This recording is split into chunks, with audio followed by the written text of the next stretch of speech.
name's Luke Adamson, and this is Eddie Ambries. Hi, I'm Eddie. Stop it.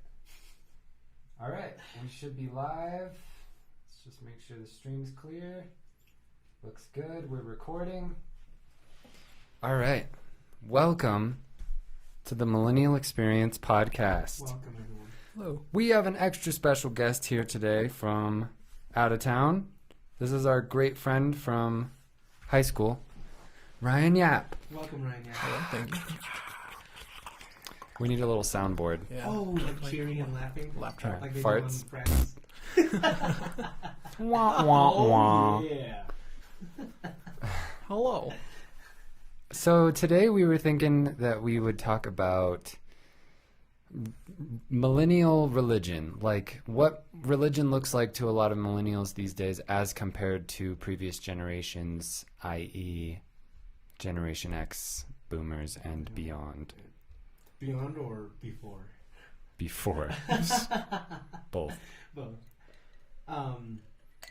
Yeah, no, I thought it'd be a really interesting distinction, seeing as that whenever you touch down on conversations about religion with people, you don't see them necessarily moving towards the magical, spiritual spectrum of, oh, it's because like I need my personal relationship with so-and-so deity, so much as it's like a communal place to like get together with people and to have people to talk to. And I just think the dynamic is interesting because getting together with people and having community, although I can see how it would be easily achieved at church, is something that other people may not struggle with. You see what I'm saying? Luke and I were talking about this a little bit earlier, and he was telling me how, I mean, like, there are like atheist groups, you know, that create communities like this. And, you know, you don't necessarily have to have a religion for to have a community. Yeah, right, exactly. Right. It's just that, I guess, in America, that's they kind of go hand in hand, right? I think so too, but I would say then does that mean that people are attending church now for their own personal I need contact with people benefit, or is it really, do people still show up going, man, there's something wrong with me, I need to make it better, or I need to work with the people to make the world better? I think I might be projecting, but I wonder if a lot of them are like they only go because they're expected, especially the people that grew up in it. You know, yes. Like there's like a expectation it's of them. It's the tribal like, hey, Yeah. you're acting weird, Yeah. and it's kind of like, oh no, I don't want anyone to look at me and judge me. I guess I'll just keep showing up.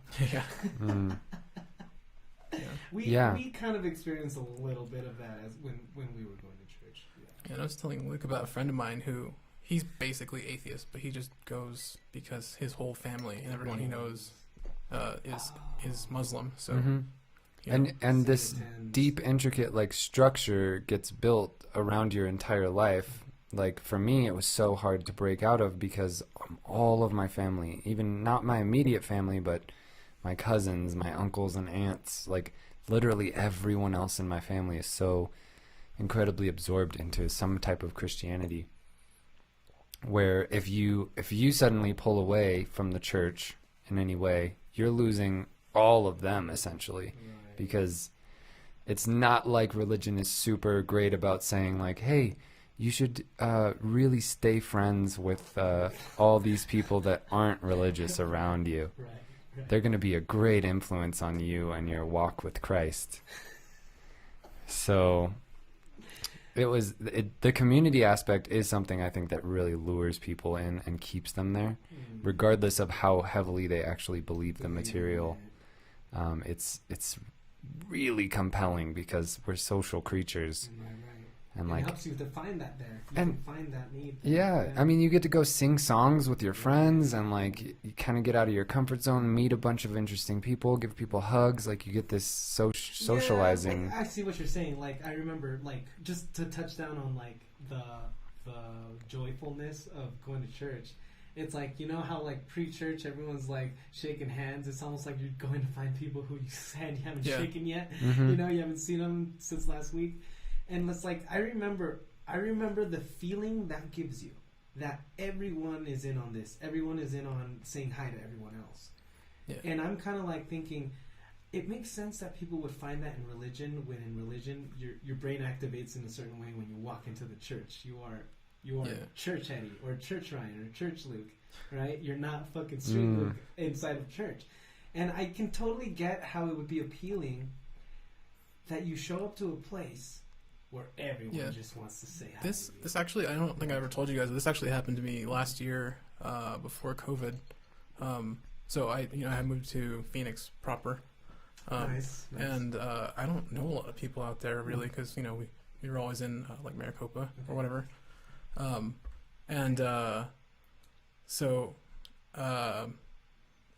I was kind of like, I don't know, like I wanted to meet people. It's so hard to meet people, like Definitely. there's so many ways you can do it, but some are like, we know how hard. yeah, some are, I don't know, like you might meet the wrong people, or I don't know what, but it's a lot of weird. but so yeah, just like purely out of curiosity to see what would happen, I almost went to a Catholic church, and then COVID happened, and everything got shut down. So God was sending you. he was like, "You're good, I think." Thanks. Oh my gosh. So yeah, that drive for community is definitely a thing. But I think a lot of people who still even go to church are like that though. That are millennials, at least Purely communal. the people I know, the ones that actually do go to church still are just, it's like just because everyone does it. Right. It's the community. I can totally understand the community aspect, because I remember the way I felt when one of you guys was like sick from school. Yeah. Like whoever my normal hangout person was, when they were sick, dude, I get that. You're in a fucking school full of people, and there's only just a handful of them that you really feel like talking to. And I think that's really interesting, because I would like to get into depth with talking to the people who go to church for community, and just touch on them on how they feel about the rest of the stuff. I would like to really know if they put some thought into it when they arrive to church and when they're talking to everyone else. If they're after just actually sitting there and going, I didn't read like the verse for today. Or, I think we talked about this last time, but I'm not going to name names, but some people I know, like they just pick and choose some stuff, like right. in the having the community is worth kind of turning a blind eye at that things stuff that they don't like in the religion. Like, for example, maybe a church's stance on gay people or something. They might just ignore that completely and not care, and so. I see Yeah, like each individual church has their own idea of their own interpretation of the Bible. Is that what you mean? Kind of. I mean, like so. Let's say, for example, the Catholic Church's stance on gay people, which is still, I think, gay bad. Right. Gay bad, straight good. Yeah. Make baby. Like I know people who are Catholic. They go to Catholic church or mass, and they don't really care about that teaching that gay bad. They still have gay friends. They don't think their gay friends are evil. They don't try to preach to them. They just ignore it. I think the thing for me that is confusing about that, it's like, it's so strange that the Bible's contradictory in the way that it explicitly says, don't judge anyone. Like, judge lest not ye be judged. And like, that's up to God. Don't ever judge anybody. But then God goes on to say, hey, I'm going to give you guys the power to enact my judgment. Judge for me. And also kind of figure out what I mean by certain passages and then enact my judgment upon people. Seriously. Because I'm not going to put the homosexuals to death. Someone else needs to do it. I guess it's you guys. I'm just insinuating that I don't like it. Also, I'm going to be kind of vague about the way I'm saying that I'm not into it. So you're going to have to determine if you're actually going to, like, what does he say? Persecute them or not. He says, if a man lies with another man, they have committed an abomination and they are to be put to death, or they are deserving of death. Dude, Alex was telling me that there was a mistranslation there. And it was pedophiles? It was supposed to be for boys. But if a man but the early church realized, oh wait, we're all sleeping with boys. We need to change that to homosexuals. Yo, see, it's funny. It's funny when you think about that. Like, let's just assume that was the timeline, right? Yeah. That it was supposed to say if a man sleeps with a child or with a boy, it's an abomination. Let's assume that. Let's assume that that's what it should have said, and instead, purposely and intentionally, someone changed it to another man, and it's really insane to think about that, because how different would churches be? Yeah. You know? It would Yeah. have been prohibited to be fucking around with young Prohibitado. children. Yes. Exactly. Yeah, I mean, like, so, like, in, like, Roman times, that was pretty normal, I think. Mm-hmm. So I wonder if it was, like, political, maybe? I don't know. Right. If whoever was in charge of translating, or the original writer, it's interesting. I'd like to know, did original writer, was he like this philosophical guy who did write it down like our founding fathers, the way they wrote down the Constitution, going, all right, we need to make sure we write it in a way that it doesn't revert us back to the monarchy. Right? So did the writers of the scriptures of the Bible go, we need to write this down so it doesn't take us back to, let's say they would have called caveman times, right? Because agriculture was getting started at that time. So you wouldn't have wanted to be a hunter-gatherer. Maybe there was slang for hunter-gatherer, and like the Bible's pro-agricultural, you know, pro-property, pro this is yours, pro don't take your neighbor's this. You know, it's interesting because that's not necessarily a hunter-gatherer mentality. It's like a capitalistic. Yeah. Well, by the time the Bible was written, like agriculture and civilizations were there for a long time. So it was like the normal way of seeing things. Yeah. But yeah, no, I think the combination of all that is interesting. Like, just imagine, like, it had said an adult with a child is an abomination, and that being gay was not a big deal. It makes you really think about how society would be working right now. Yeah. And that's what we were talking about. Like my biggest, and we'll try to keep tying it back to like the way millennials, like us as millennials view it. I feel like my biggest issue with the Bible is that if there was a God that was like perfect, and he's the epitome of perfection, he knows everything, he can do anything, and he's all loving, why would he have made so many mistakes in the way, letting the Bible be written the way that it was, and then letting people go on fighting all these crusades and wars, talking about how this is the inerrant word of God. This is like, what that means. We're telling you. The way that the God is described in the Bible, or the way that Christians describe God, he should have just very clearly written, pedophilia is always wrong. It's harmful for these reasons. This is what it will do psychologically. This is the kind of trauma that it will cause. Not just saying don't do it because I said so, like God so often does in the Bible. It's like these long-term but specifying the psychology, the like actual why it's bad. For the sake of discussion, I'm just gonna play God's advocate, I guess. And I don't know, maybe like there was something like lost in translation. Like they're like, I mean, like literally from. And then, but like God, the people that were writing, so God's sitting there watching over the guy's shoulder writing it, goes, you know what? That's fine. He got that way wrong, but I'm not going to say anything. Close I'm going enough. to intervene in all these other ways constantly and smite people here and there and talk to certain people. But this most important document that is going to potentially lead to people's salvation, I'm just going to leave all this nonsense in there. I'll let them determine what they think. Yeah, let's let people interpret this for the next 100,000 years. You know, it's interesting. I heard someone. It was an argument I was seeing where, if you've ever had a really great teacher, all you have to do is compare the way that really great teacher would present things to you with the way anything else is presented to people religiously, and it's interesting because there's just a big, huge difference between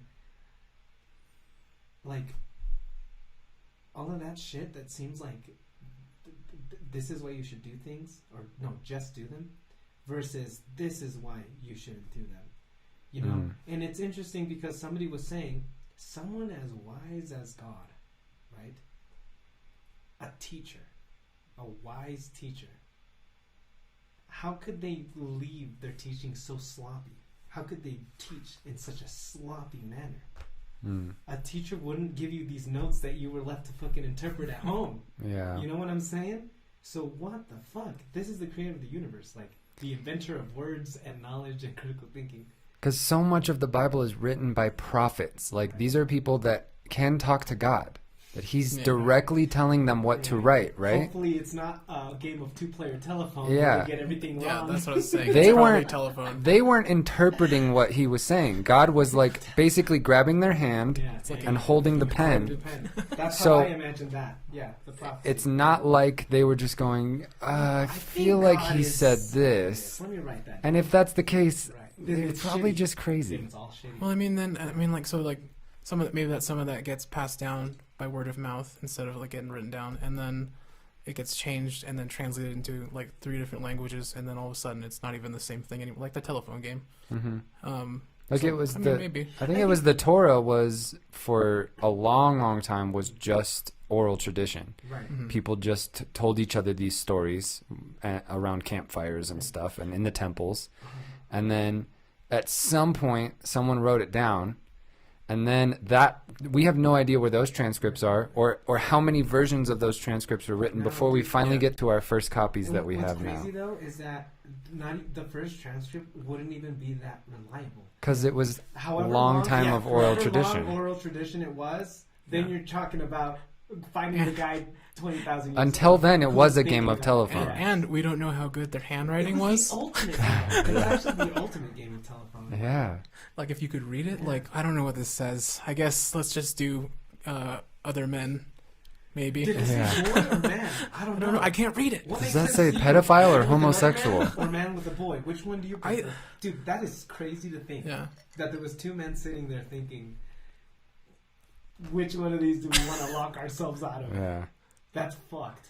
I think a lot of millennials and Gen Z, obviously, definitely Gen Z, are very more accepting of people who are Definitely. LGBTQ plus, Definitely. and that's why I think a lot of them straight up ignore that. Yeah. So And I get why the boomers are upset by that, because the more open-minded you become and the more tolerant you become, slippery slope. the farther from Scripture you get. From scripture You are actually actively going against what the Bible It says. makes sense The why- deeper you go it makes into sense that. why scripture is so important in the conservative party where Christianity is important. Yeah. Because the way you conserve things is to not alter them. Yeah, you can't And reinterpret Well, I think them. The Bible cannot be Yeah. erroneous. It cannot have any errors, so it cannot change. There's definitely that other side, though, of like, especially in Catholicism, it's pretty strong.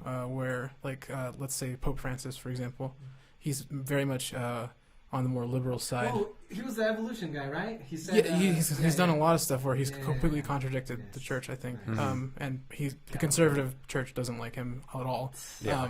But yeah, he's got this. I kind of respect him, even He's though I'm appealing not to really the Catholic anymore. He's appealing to the younger generation. Yeah, and he's got this. And I think he's right. The church has to evolve or die, basically. Yeah. Yeah. And they have to. They have to Oh, did he evolve say to the that? modern. The problem he didn't say is- that, but he's got that No, evolve or die is that stance. for church makes sense. To me. Like they have to either come into the 21st century and start Or like you're gonna have fewer and fewer members Exactly. as time goes Yeah. by. yeah. Think Yeah. about that. Older and fewer members as time goes by. The most extreme people will be the ones still going to church. Yeah. Yeah.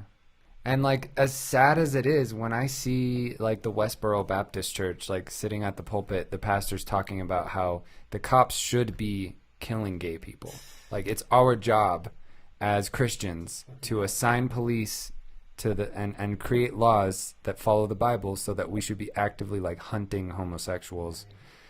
They're arguably actually following what the Bible says. Like they are better Christians than the more liberal Christians that are like, oh, we should tolerate. Change the inerrant word of God, right? Yeah. I mean, These people are altering the Bible and going against what God says, unless you're like follow what God says, it's right? Definitely a conflict. Be consistent. It's definitely. I mean, a conflict. I guess it's a good thing we have separation of church and state, so they can't In a like way. be justified in doing People that. say that. Yeah. Yeah. Not when we have presidential No, prayer I think- meetings. and no, I we think don't have separation of church and state. Until the same people who vote aren't demanding that someone be religious as president, then there is no wall between church and state. Because you have a ton of Christian people wanting some type of religious leader. If Bernie Sanders had just lied and said he was a Christian, he would be the president right now. But It's he was because he would have honest, been it the was first like one that another wasn't denomination, Christian. But Yeah. like when I think of the poor and the wretched, I think we should help them. Honestly, Bernie Sanders did it the best way. Like, Yeah. He It still wasn't- almost won, yeah, too. he never said like the Bible this and I read that and I attend church. Dude, he was like, dude, we need to take care of the fucking least fortunate. Yeah. What other fucking lesson are you supposed to get from church Right. or from Jesus himself?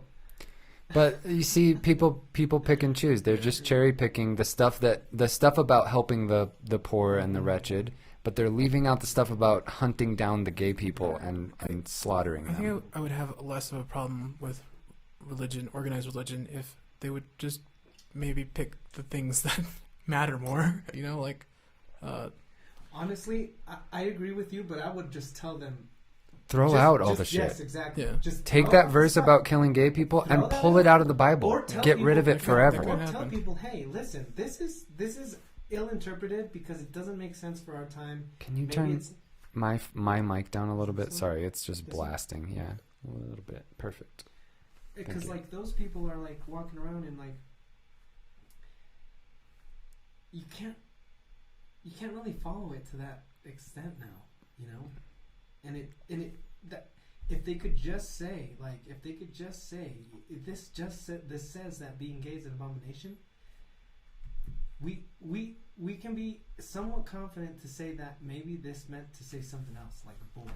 Yeah. You know what I'm saying? If God is all loving, He Exactly. wouldn't have let this And be I written. would So have- this and can't yeah, be. And I'm like Ryan, part of the where- Bible. Where my religious experience would probably be, my religious opinion would be so much different if there was someone up there at the top, like Pope Francis, saying things like, "It's got to change. We won't gather more people. There are so many people coming out as gay now that this verse here, this one single verse in the entire book, There's it fucks it up." that ruins movie it all. I recommend called Two Popes, and it's basically the story of Pope Francis and like what his ideas growing are. up and stuff? Yeah, and Oh. growing up in South America and stuff, and how he kind of led to his ideas. And like half of it, he debates a lot with the last pope, the still living pope, Pope Benedict, I think, Ratzinger, and it's really good even if you're not Catholic or never were. It was actually recommended to me by my Muslim friend. It does talk a lot about religion in general and debating the fact that the church does need to evolve if it wants to live in the 21st century. That's the truth right there. Yeah. Because those religions in Catholicism, yeah, of course it was thriving 500 years ago. But knowledge 500 years ago is not the same. And tolerance 500 years ago is definitely not the same. Like, it's interesting because, like, they call it coming out of the closet, right? Can you imagine how many fucking thousands of years they had to be there Yeah. before they could finally No just one be could free? ever come out until very, Exactly. very recently. And it was so, super and I think dangerous. Pope Francis, so I think Pope Francis has a point. Like, if you're really gonna need younger and newer generations being a part of this, like, it's got to be different. We cannot exclude people. We can't just exclude people. I mean, exclusion is a bad tactic for getting people For to anything. to be part of your community, right? Like Yeah. It's like everyone but you. And like but no them. girls allowed. Exactly. like Even how are you that gonna sounds, exactly. how are That you gonna sounds grow? bad. It just sounds terrible. Yeah. That was what. That's the funny thing we were just saying. Once you introduce this idea of a heaven and hell, that's when inclusion becomes really necessary. It like forces Who's you. allowed It and who's- it makes you morally obligated to save everyone around you from eternal punishment, and it makes everyone else like they need to consider being a part of this so that they don't burn in hell for all eternity. But like that's why like Judaism, they don't go door to door. They don't have there's no Jewish. Jehovah's Witnesses. Yeah, like missionaries. There's no Jewish missionaries because they think they are God's chosen people that were already selected, and they don't believe in heaven or hell, as far as I understand, because that was introduced with Jesus. Except for maybe Messianic Jews, probably believe in heaven and hell. But most Jews, just like Orthodox Jews, there's no concept of heaven and hell. When you die, you're just dead. There's just also no Messiah either. so I think. it's actually hard to become a Jew. Like, you have to really, really want it, and you have to go through all these classes, and you have to learn all these different, like, texts that you have to read in Hebrew, and, like, go through all these initiations. And the whole time they're like, we don't want you, like, you don't have to do this. Like, it's so different from Christianity in that way, or like Jehovah's Witness or Mormons. I think any of the denominations of Christianity that are demanding that you change unnatural behavior and do a behavior that's unnatural is kind of weird. Like, for example, you have all of the Leviticus rules about wearing a hat or not wearing it at a place of worship, or whether you should eschew pork or eat it, or beef, or any of those things. That's Judaism too. Shellfish. Yeah, that's Judaism. All of those things, whenever I think about the dogma of religion, it's the dogma that would have turned me off. Good movie. Yeah. The interesting thing about the Old Testament was that when it was just God giving these rules to the Israelites, there was no eternal punishment. He was just saying, don't do any of these things or else. Basically, like, I'll kill you. Like, yeah. No like, guidelines. and he would smite people and stuff, and like curse their future generations. But still, back then, like, when you die, you die. Can you imagine if that still happened? Like, they're like, well, we don't have to do it. Just look, God will do it, and then just fucking pillars of fire, like, out of nowhere. Oh shit. Well, guess Las Vegas was bad. Oh, dude, yeah, seriously. Yeah, and then well, now we know. Can you imagine? Oh my God. It'd be a lot more clear if God would actually do something, like anything, to demonstrate Definitely. That. His absence makes it seem like either he's gone or he really has left us in charge. Yeah, and what a lot of people will say is like, oh, that tsunami was caused because there's so many gay people, or this or that. It's like they're taking totally natural events that we can explain. Why the climate is doing what it's doing, why that tsunami happened, how, through totally natural means, and people will take that and say, that was God for this reason. It'd be nice if God would just himself maybe come down with a giant flaming sword and wipe out whoever he's not happy with and go, I did that because there's too many gay people in Australia. Get your shit together, Australia, and then he leaves. Like, oh, fuck, okay. That'd be much more clear. Like, tell us what you want. But why? I have a question for God. Yeah. Wait. Why? Come back. Why? Dude, you know what's interesting, too? Because I said so. It's weird because people will say that happened because they do that, and they'll make that claim so nonchalant. Like, as how if do you they know that? absolutely knew that is the sin that well, they'll find some verse that they can required interpret to say that innocent was people going to get killed happen. so that you could kill the guilty ones. Because you can't say every single death from a tsunami, every single one of those prison people was a fornicator. You have fucking babies in cribs. Yeah. You get blown the fuck up during war. So it's like those same people, man, I just can't help to think that the same people who will be really quick to judge someone are the same ones who are just ashamed of the things they've fucking done. So I mean, that's part of the draw of Christianity, right? Like, shame. Well, no, that yeah, but I mean that's probably more Catholicism, but like guilt. Being forgiven for whatever bad shit you've done. Mm. Yeah, because as an atheist, like, you have to accept the fact that there are people that are going to get away with some shit.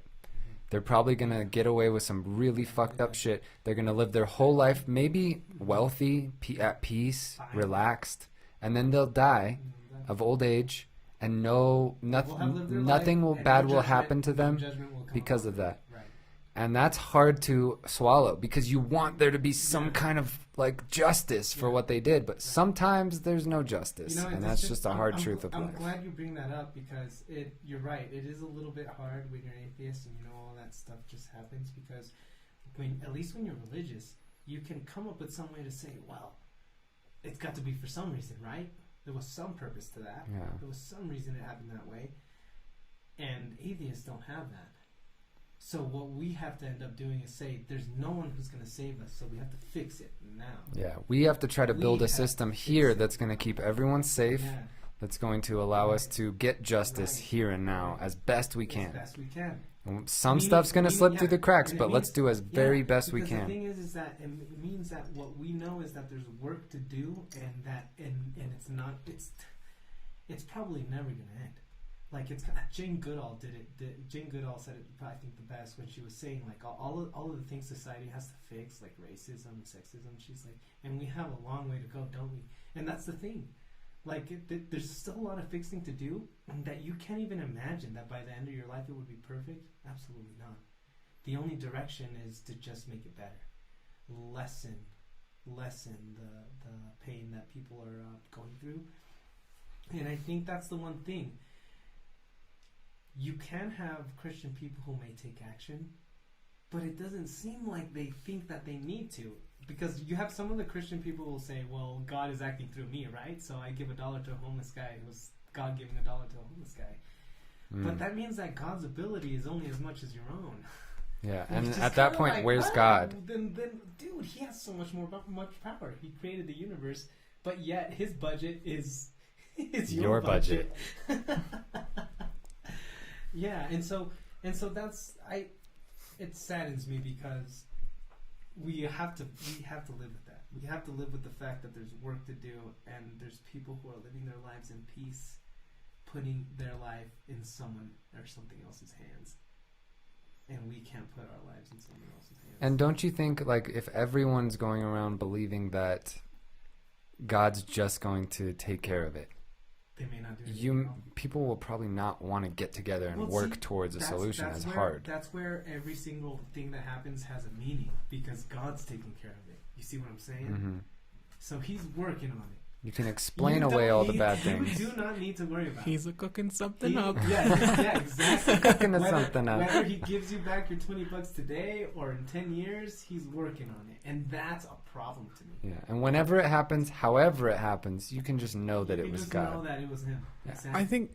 I feel like, I mean, and you don't need an organized religion to help people, you know? Like, right. you just... Like I was saying, the atheist community of Austin, like, and the Recovering from Religion Foundation, Mm-hmm. like, they're out there when a gay kid gets kicked out of their home and abandoned by their parents just for being gay, they take them in and give them a community and help them get through it. Like, or pastors, like, that have discovered along their journey that suddenly, oh wait, none of this is true. What do? They help those pastors, like, move out of the church and that's the thing I was talking about earlier. Cool. Yeah.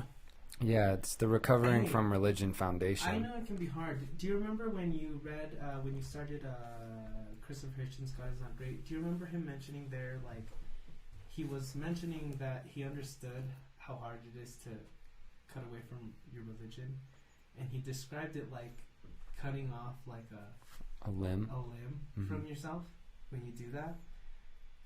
Like, I fucking get that.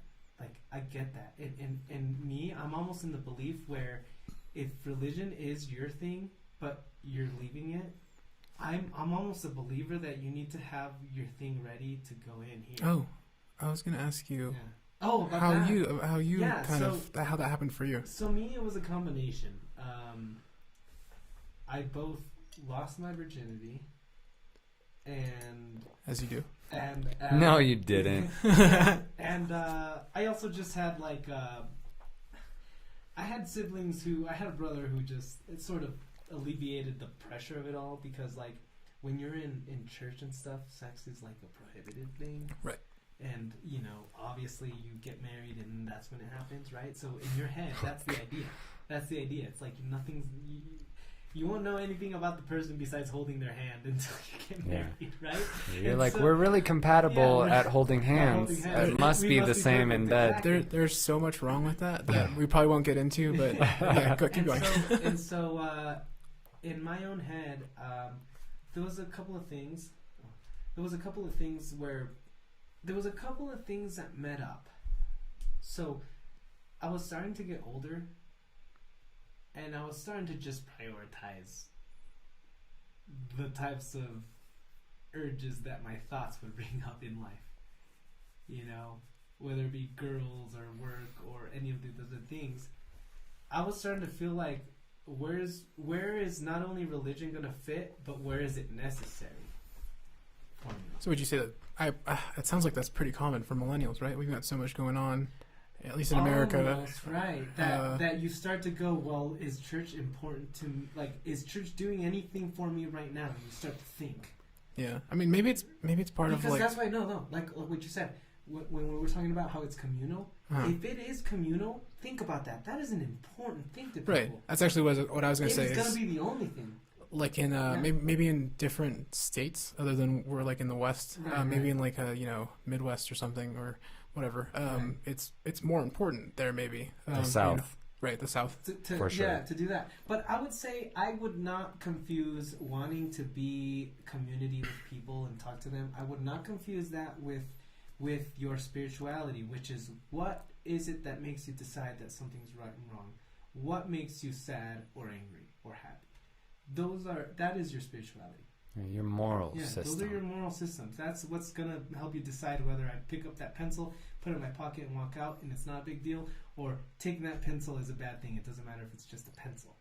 Yeah. That is where you come out from. That is you. It's fucking the realest you. And so if anyone thinks that religion is going to teach you who you are there, they're doing it wrong. Yeah. They're doing it really wrong. Because all of those things can be taught in a very non-religious way, and you can pick them up honestly, just as easily. If the community part of church was to have discussions like this, then I'd be like, yo, I'm going to the next fucking church I see and talk about that. But instead, it's not. It's like you go to church to be reaffirmed that you're part of the right group and you're thinking the right things, and now you're hanging out with everyone at church now and just chilling. See, and it's really easy to just jump the spiritual part of going to church and go straight to, all my friends are all here. Wouldn't that be more, I don't know, like mature if church worked like that, where you could debate, I guess? If everyone could just talk about it. Right, yeah, hey, I think this is wrong. Like, because there's a lot of people, like I said, that just turn a blind eye to all the shit that they don't like in a religion. And I feel like some of those people could voice that opinion and like that movement could grow into something. They could improve the church. Yeah, exactly. Right then and there. Oh, shit. Sorry. Oops. I'll be right back. Okay. Keep talking. Still more. It's okay. But yeah, no, I agree with you. You could totally improve because everyone would just kind of be discussing what you're willing to cut out, what you think is important to keep in, what kind of things we need to repeat to our members, what kind of things we can clarify. Like one thing that I feel would be more important than church is that in schools they would teach people things like evolution. That they would teach you so that you knew that you and a chimpanzee, if this were a gigantic family tree, you and a chimpanzee are cousins. I think, are we still living in a year where that's not taught in like some of the southern Midwestern? Here, I'll ask you. In Maricopa High School, how was your science class experience? We did have evolution, yeah. Who was your teacher? I'm not going to say his name. Okay. I had a teacher who was a member of the church that was across the street. That was our science teacher. Okay. And what he would do in the morning... Bro, thanks. Yeah, no. Mine... Well, you also came in. That's so crazy. Like, we were only 3 years apart or so, right? No, 2. Just 2. Yeah, I had... We learned evolution in mine. Yeah, when I was in my class... The thing he would start out with is he had these 5 or 6 sheets stapled together on a corner of like the kinds of interesting animal nature facts that you would learn from like Nova and stuff.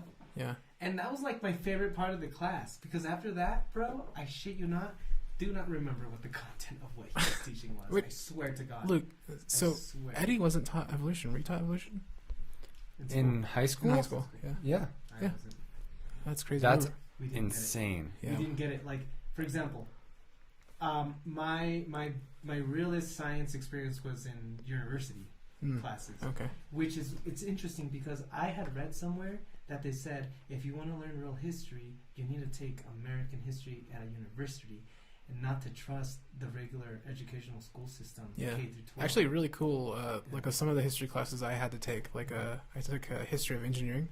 So it taught you a lot of really cool stuff that would be totally left out of like, like regular high school textbooks and stuff. Like, interesting. Like how much Edison sucked. Right. Even though... Right, yeah, they clarify that in university. Yeah. They tell you all that, they break all those myths that you thought were like normalized things. Like we basically it's really worshipped Edison, and then... We were talking about this earlier, how like the scientific method is great because it's the purpose is to like slowly get down to this is actually what's true, like as far as we can tell. And the historical method tries to do that, but it's so easily twisted and changed. And if someone wrote a letter that we're interpreting to try to determine whether or not some battle happened somewhere, and maybe they were making shit up, maybe they got the name of the city where they fought the battle wrong, maybe they got the directions of the way the sun was facing wrong. Like we don't know exactly what happened in history. It's just that these things sound like things that can happen, so I will go ahead and accept them. The problem with that, I've noticed too, is when you're going to make the historical argument for evidence, the biggest problem I notice is that you can do it with dinosaurs and you can do it with religion. But if you do it with religion, you have to only use historical documents and verbal things. When you're doing it with dinosaurs and you're saying an asteroid must have hit 65 million years ago, you're also using evidence of present things to explain that and tie it together. Yeah, you can tie history with science. Present to say, if it happens this way now, we can assume it happened that way then. Yeah. But with when you're doing historical evidence with this, you're literally, even when evidence is contradictory that's present, you purposely leave it out and go only with what those hungry, thirsty, ignorant peasants believed. That's who I'm going to ask. That's who I'm going to ask to confirm the same thing that they wrote. Yeah. And my problem with like the historical claims of miracles in the Bible, for instance, it's like the reason that we believe that George Washington, fought certain battles, or that he became president, or that he gave certain speeches, is because we know that sometimes people become presidents, sometimes people give speeches, and sometimes they fight in certain battles. There's historical those things are right actually physically possible. We can demonstrate that they can all be done. And we build all these goddamn statues. Yeah.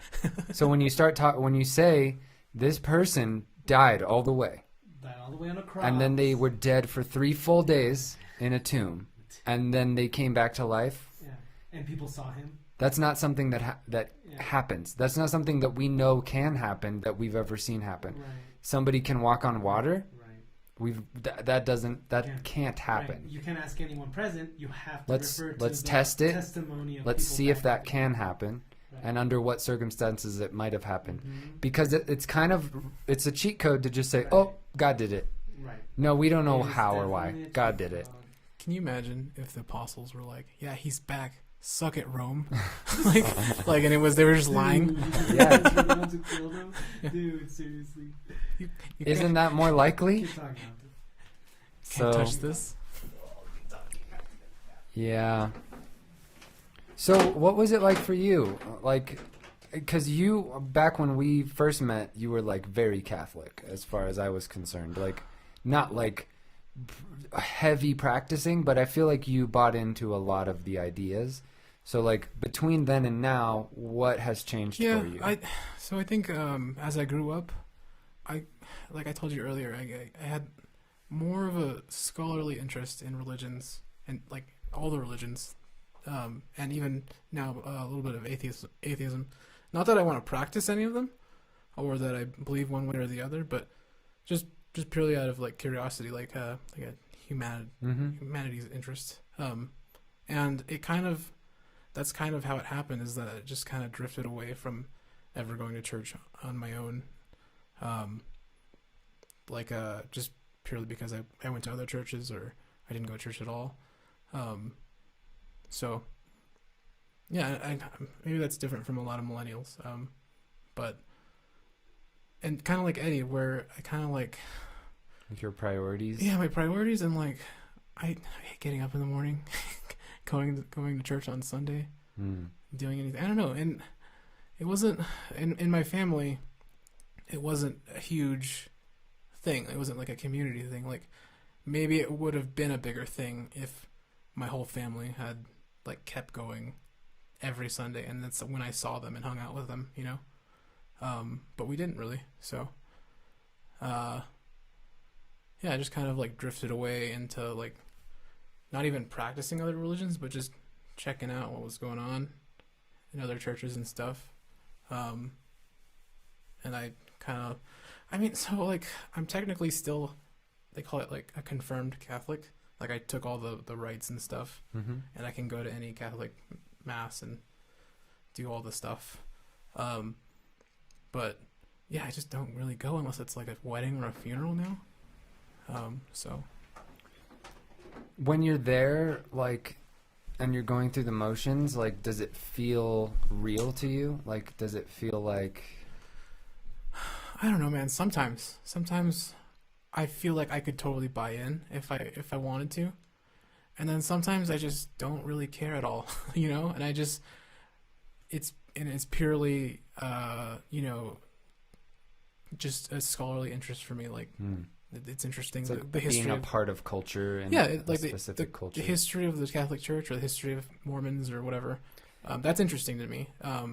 Less so following some religion very closely and like going every Sunday and you know, like I don't know, I don't know, maybe it's like I hate structure too much. Yeah. Like the whole organize and like, you know, give us your money thing kind of turns me off a little bit.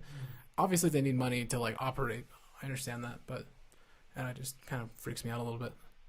So yeah, that's kind of like how I drifted away myself. But I don't know, I don't know where I am right now, honestly. God's listening. Be careful what you say. Catholicism doesn't seem, though, to me that it gets you into such an emotional hold as like J-Dubs did with me, which makes it that it's easy to leave something like the J-Dubs, but it's hard to leave something like Catholicism because it's so relaxed. Yeah, that you don't feel like anyone's keeping you anywhere. I've heard it depends on the church, but some churches are so big that no one can keep track of you, and like no one really cares if you go or not. So it's just about that denari. Yeah, basically. Oh man, last night I was really thinking deeply about when you go to church and they're passing the plate around to collect money. Like, I started feeling like, wow, that is a gross feeling moment. Like, okay. Do you remember Rick and Morty? This is my favorite part. Oh, yeah. Yeah. I think that's why I started thinking about it, was after that. This is my favorite part. But, so, basically they say, all right, now we're going to collect, we're going to pass around the plates for the collection. And they pass it, and then someone on the piano, like, plays this soft, like... she'll like a Christian song, like it's the exact same in Catholic Mass. That's funny. And during that moment, if like everyone's oblivious to the fact that they're basically saying like, "Hey, let's try to make this as little awkward as possible, but we want your money." Like, don't think about it. Don't think about it. This is gonna help poor people or something. Here, take the plate. To be fair, in Catholic churches, no one's watching you, maybe except God, but you could just pass that shit. Well, and that's part of it. Like, but why do it openly like that? Why not have a collections box sitting somewhere? I think they do, and let people know. Hey, by the way, we have a collections box. If anyone wants to quietly go put something in there. Oh, I don't know about Christian, like normal Christianity, but in Catholic Church, everything is just like a tradition, I guess, and that's just part of Mass. Like there's a schedule in Catholic Church, and like what you're going in for with Catholic. There's just so much structure with it that it's literally the same every time. I know. And it's another example of the people that are being gloaty about it are sinful, but it's like why they have this assigned like section of church set aside so that you during that time you can be like, look how much I'm putting in your Mrs. Jefferson. Look at this. Funny thing, in Catholic, I saw you put in 25 cents. In Catholic Church, they actually have envelopes that next to you. So if you wanted to be like discreet, you can just put it in there and not be an asshole. In the J-Dubs, they never pass the the bowl around for collections. It was always like the poor box Oh, that was just on the wall. I feel like that's a little less like. Yeah, it's less obnoxious in a way, and less loud. But it was be right in the entrance, and it was not obvious even. It was basically a slit on the wall with a little plaque there that you pop could it do in. it. And I remember my parents would be like, "Here, take this dollar and put it in there." And it's like it was supposed to equate to like putting your dollar into something that would give you a prize back, but in this case, it's like you feeling good about it. Yeah. But it was funny because the J-Dubs had a teaching, and I can't remember if it was from the Bible, but if it is, you might be able to remember it. But what they would teach us as members was that you needed to be humble about your worship, meaning you didn't pray in front of people out loud. You prayed in your home quietly. So speaking in tongues is not a thing. In speaking in tongues is not supposed to be a fucking thing. not in Catholicism. You're not supposed to be showing off that you're a worshiper.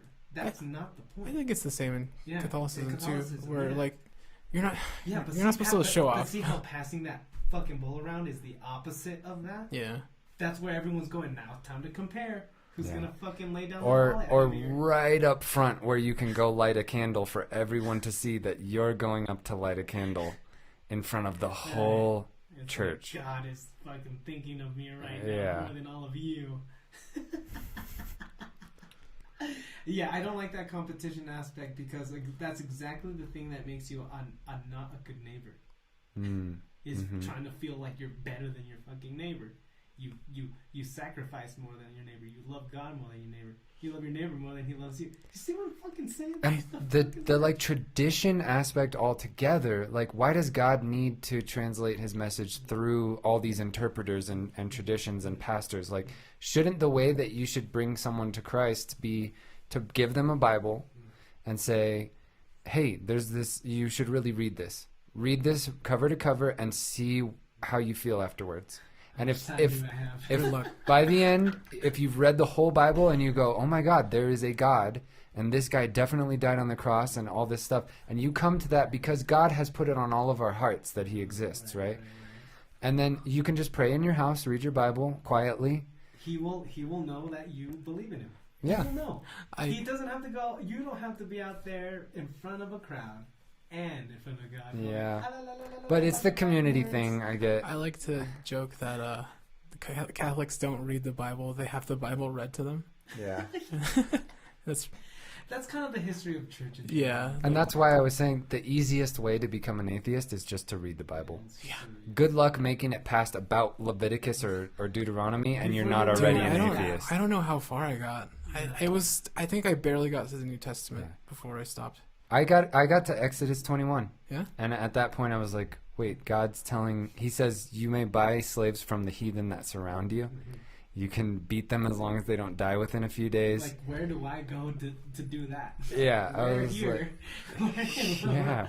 So, like, regardless of how you feel about the Bible, too, there are some badass stories in there sometimes. Yeah. Like, my just favorite like in one, Greek mythology or anything Yeah, my else. favorite one is when Jesus goes to that temple. And he's like, Whipping everyone. what the fuck is this? And he flips tables and shit. Yeah, I like that story. He's like, the billionaires are taking over. Dude, that was his Flips the message. table. He was being Bernie Sanders right then and there. That's true. Except he started whipping all those fucking people, dude. He started fucking whipping them. Yeah, The top 1% of 1% of all the Pharisees have all the money here. Yeah, exactly. And that's funny though, because like a lesson like that doesn't get taught to society, does it? They don't teach you because think of what the fucking American dream is, and then think about the lesson in that Bible story is. Dude. They're completely opposite. That's true. Have you guys seen those mega churches? Yeah. Holy shit! Like, yeah, With Olstein. Starbucks in them. What the fuck? Yeah. I didn't know And that the pastors like fly around on a private jet. Yeah, they have and their own mansion. It's capitalist as fuck. Yeah. Yeah. Because and they'll use they'll cherry pick the verses that talk about prosperity and like God giving power to the people that believe in him the most, and like so they justify them having all this money. But I could be totally wrong. I don't know the verse and I may be misquoting it, but I'm pretty sure the one time in the Bible that someone asks Jesus, like, what must I do to be saved, What Master? is the most important? Like, what can I do What is to the get to number the one kingdom rule? of heaven? Or what must I do to be saved? All he says is, give away everything you own Follow me. and follow me. Do not own anything. Yep. Give away all of your possessions right now Yeah. and follow me. So when you And look yeah. at those pastors, Yeah. whew, the And one honestly- thing Jesus said that you need to do to be saved, they're not doing it. I don't want to keep sounding like a Pope Francis stan, but I thought it was really cool how when he became Pope, they have all this like glittery shit for popes, like the last Pope had. Pope Mobile. Yeah, Pope Mobile, fucking like all this dressy shit, and he was like, "No, I'm just gonna wear white. Like this is bullshit." Yeah. Oh, I see what you're saying. Yeah, That's like, cool. He That just makes wore sense. regular white Because clothes. if you're talking about humility, why are you going to walk around with a gold chain knowing that the same people who you want to save are the poor and the wretched who have nothing Yeah. to eat? How are you going to fucking bling yourself out like that? Yeah, you should have no jewelry. Dude, literally nothing. Like the cheapest fucking clothes you can have, and Even- no, it's like funny- you should live in a shack and eat minimal food. It's And funny though, because even in the Bible, they sort of do up Jesus. Talking about how he had silk garments and shit, and silk was like legit back in the day.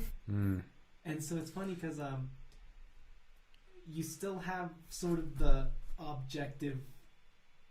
They gotta be wearing something physically nice to represent their internal quality. But in reality, I think Jesus should have been dressed as bad as any of the homeless people were in that time. And then he would have been fucking legit. it's so just to kind of try to tie everything back to our topic of like millennials in religion or atheism. Oh, and one more thing I wanted to say. Ryan and I were talking about this earlier, but I was telling him, which he wasn't aware of, is that almost every atheist I know, almost every like prominent atheist I've ever met, everybody I've heard on talk shows and cable shows and all this stuff, when someone says I'm an atheist, what they mean is they're responding to a claim. They're responding to the claim when someone says there's a God or this God exists. What they're saying is, I don't believe you. I don't believe that claim. Can you demonstrate that? What they're not saying is there is no God.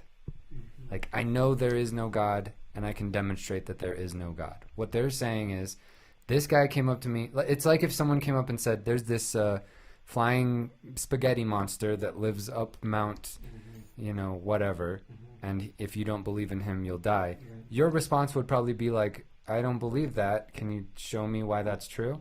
So that's what atheists are doing. They're responding to one claim. It's not a worldview. They don't have like a ideology. All it is you're presenting a claim to them, and you need to demonstrate that. And if you're unable to, they're Yeah. probably not going to Yeah. believe I it. always thought. Go ahead. No, yeah, I just want to clarify too.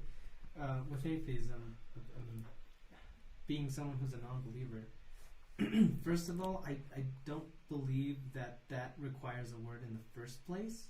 It's unfortunate that we People- have to use a people aren't label. born tennis players, or astronauts. Are you an Yeah, are you atenistist? an A-tennisist or an A-astronaut? Or do you just not play right, tennis? Right. So a baby is born not believing in any Yeah. sort of religion. If So you don't they are believe in atheists. unicorns, do you have to identify as a unicornist? Yeah, Or do you just exactly. not believe in unicorns because there's no good reason to believe So it? in reality, there only needs to be a title for someone who's going to add a belief that otherwise no one else can really see. Yeah. So an atheist, atheism sort of comes up with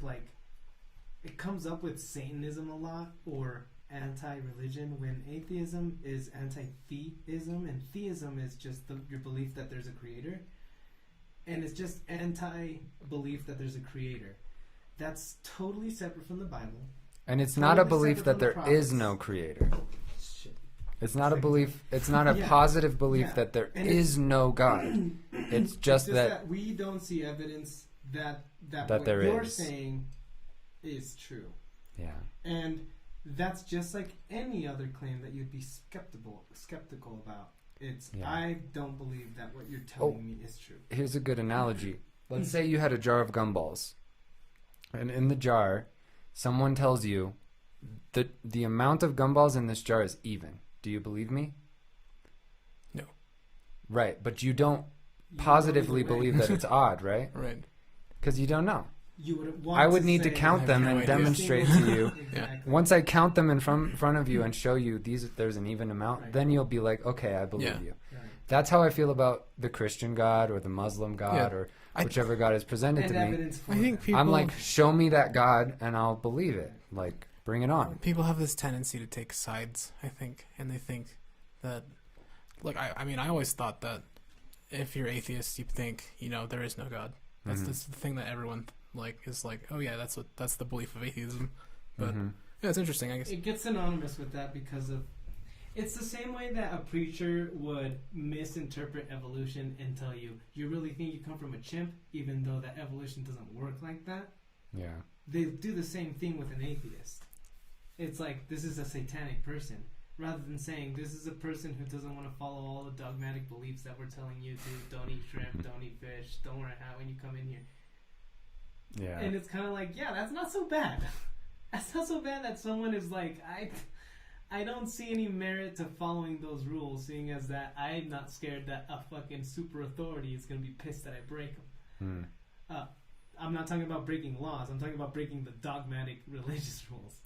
I'm not going to go out and murder someone, but like, what, not eating shrimp or wearing a hat in a place of worship? Like, I don't think I'll be smited for that. And you should, if you're ever like talking Not to afraid an of it. atheist about religion, I encourage you to try to bring that up. Like, so wait, do you believe that there are no gods? Like, and you'll find that the less educated atheists tend to say yes, like, oh yeah, there is no God. Yeah. But when you ask them, okay, can you demonstrate that there is Yeah, no that kinda God? falls apart there. You can't demonstrate Right. that. It's unfalsifiable. How could you possibly show that there Yeah. isn't I a mean, God? Yeah, all I know is I know nothing. Like that we can't prove that there couldn't be like some other being out there. Mm-hmm. But like you said, it's about burden of proof, right? Like you're not making that claim. And once you tell someone, like, I'm a Catholic because I believe that there's a God, and they expect you to prove it to them, it's on you. But then that's where the whole it's my personal belief comes in. See, like where they're able to just Which is fine. Like, Well, if yeah, you for want to me- believe it, yeah, go but for me- it. But me- that's no good reason for me to believe it, if, right? If we're gonna take the understanding of nature seriously, we can't just take guesses, right? Someone's got to sit there and watch a tree grow or watch a leaf fall off eventually. There's nothing you can do to study a or multiple gods. There's no thermometer or ruler or Can you sort of measure any this God instrument that in you could some go and way? sit and go, all right, here we go. I got my notes down, and when I come back to the church, I'm gonna tell them everything I learned about God. Where would you even start? And people will say, well, look at the trees.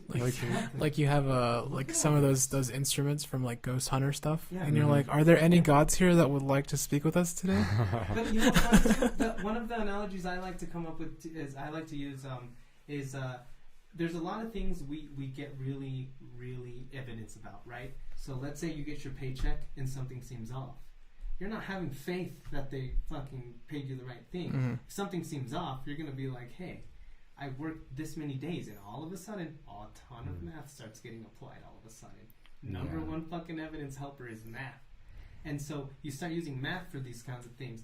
And so I would say to a person who would say, what kind of evidence do you use to know if someone ate your orange or not, right? Do you go to the trash can, find the orange peel, and who else was around in this Smell room? their breath. Right, see what I'm saying?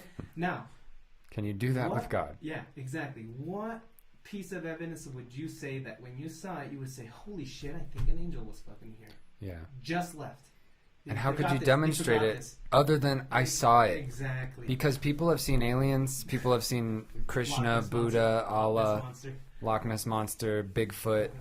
Yeah, And we were talking about, like, what would it take to convince you? exactly. And I was saying, even if God appeared right here, and like I was saying, I he still like have some he like questions. turned you into an animal. I still have some He like made the computer float. Like, I would still be like, am I hallucinating right now? First. Did someone drug me? For me, hallucination would be yes. the first one. If it's a hallucination, Like, That's- there's a that's lot the of base. non-metaphysical explanations for why you might be seeing this. Even if you go to the end of your life, everyone around you is telling you that actually happened. You might be having a psychotic break. Mm-hmm. They might all be having a psychotic break. There might be a gas leak in this room. Mm-hmm. Like, you never know. Mm-hmm.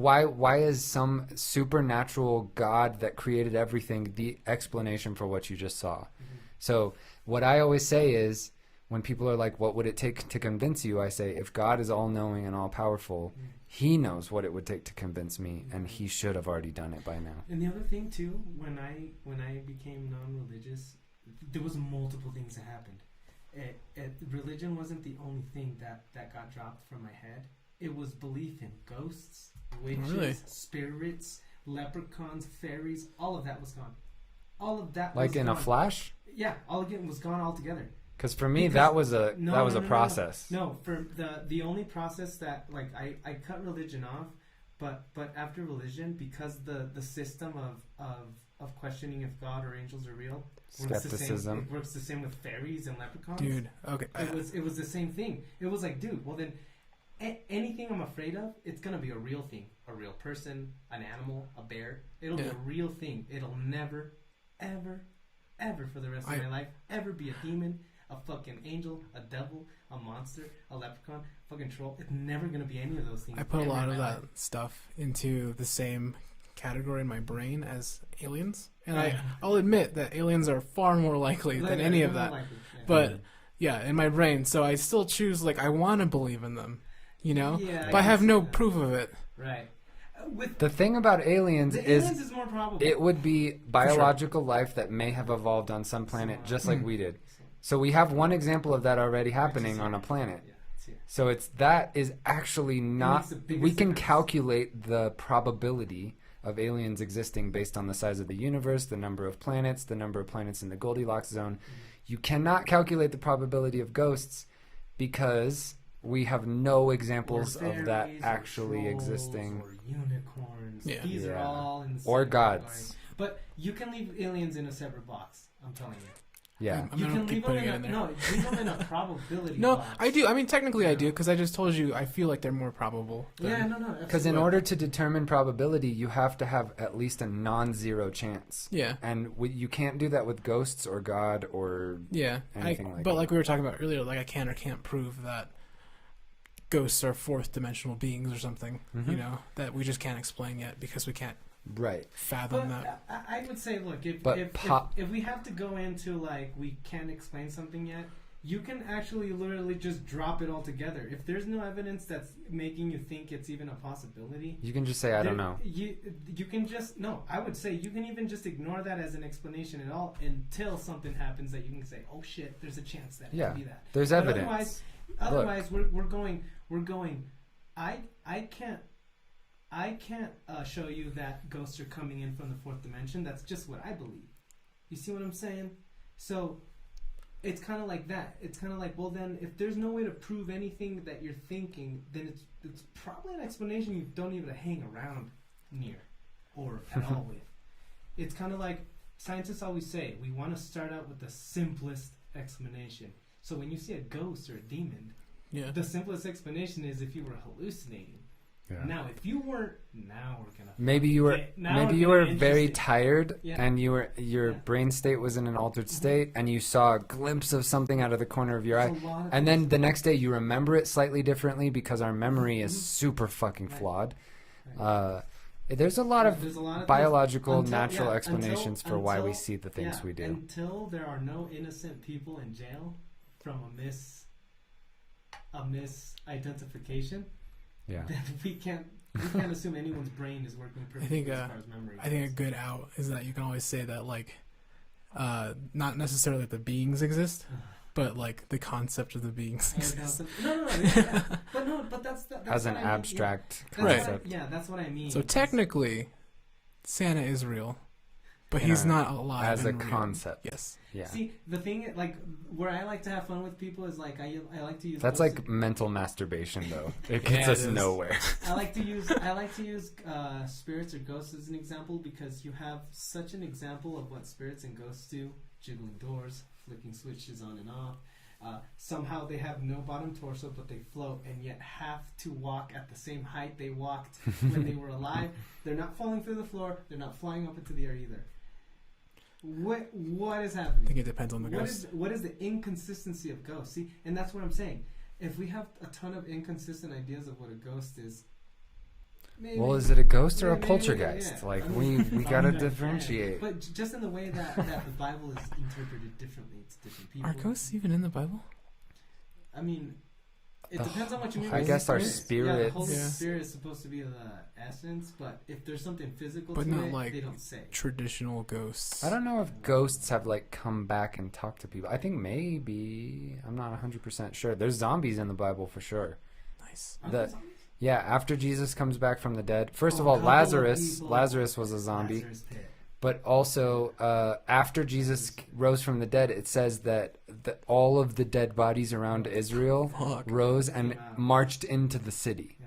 like Dawn of the Dead. I remember that. Like, and Okay. also, by the way, there's no historical evidence for Okay. that, no archaeological evidence And for nobody that. tries to make a big deal out of making people believe that it happened. Yeah. either. It's like, Jesus is real, come on. But the walking zombies is like... Yeah, We don't let's talk not- about Let's that. not I'm preach gonna about have that the part. curtains, yeah. That's funny as fuck. Dude, honestly, they should... If you're religious, like, you really should own up to it. And not try to untranslate the verses that exist. You should just fucking wholeheartedly believe them.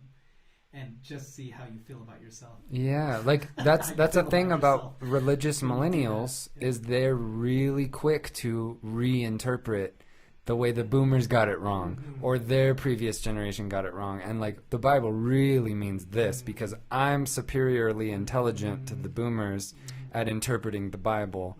And so God doesn't really want us to kill gay people. He doesn't really say it's okay to own slaves because I'm going to twist it in this way. It's like, just it's how could you twist that when it says you may beat your slaves Yeah. as long as they don't die within I a few would days? I would prefer people taught those verses just to see if religion is as appealing as it should be. I would prefer that what we were talking earlier, where they don't even, they're like, hey, do we still want to do this? And they're like, you know what? Let's get rid of this shit. Yeah. You know, like agree. Yeah. if they're gonna do it, Just saying, But how are at we gonna raise what our members? point What when are we they've gonna when trust? they've pulled out or replaced or changed so many verses that it's not even the same book, like where is the original God that gave the prophets these words? I feel like it shouldn't He's matter. not in there. Like, I think anything out of Yeah, I mean, I agree. If it gets to the point where there's no hate or bigotry or like nonsense in the Bible, and all it's doing is creating a great world for all of us, that sounds pretty. Sure. You would literally have to. What could go? What fucking could go sure. wrong? You would have to erase all of the exclusionary terminology out of the Bible. But think about that. Yeah, no more that's infinite punishment for finite crimes. So no hell, no heaven, because the idea of existing for eternity it doesn't make any sense, and it would be There torture. wouldn't be no Usanites and Themanites and take their land because it's yours. Think about that shit. Yeah. God was fucking. I feel like He was at like fucking picking. At some point, it would get reduced down so far that all that's left are just the good messages that were portrayed in the Bible It's been on a pamphlet. with explanations, like thou shalt not kill. And what I mean by that is no murder. But in these situations, killing is okay. That sounds pretty good to Like, me. you can defend your own life in case. I'd be of cool with danger. that Bible. I mean, honestly, and it's funny because that Bible, it's all like when you think of the Ten Commandments, they're all written as memes, and it's kind of like, dude, did people really want it simpler than simplified? Yeah. Because simplified for me is when a scientist summarizes something. That is objectively simplified. Anything lower Yeah. is going to be missing context. It's going to be missing a lot of insinuations and lots of things like this. All right. As a final, just to end the episode, let's, as a team, the three of us, to show that we are morally superior to the God of the Bible, let's rewrite the Ten Commandments. Oh, jeez. If you were to pick your top 10 rules for humanity that you're going to inscribe from Moses on the top of Mount Sinai to bring to the entire world for the next 100 generations to show that you are the most moral being in the world. I think we can probably start with no killing and no raping. Yes. That Number sounds good. one, don't murder anyone for any kind of unjust cause. I would say don't force yourself upon someone who has not Consented. consented. Yeah. Number No one. No murder. Do not force yourself No upon rape. someone who hasn't consented. That's going to cover rape, murder. It's going to cover all of it. Stealing.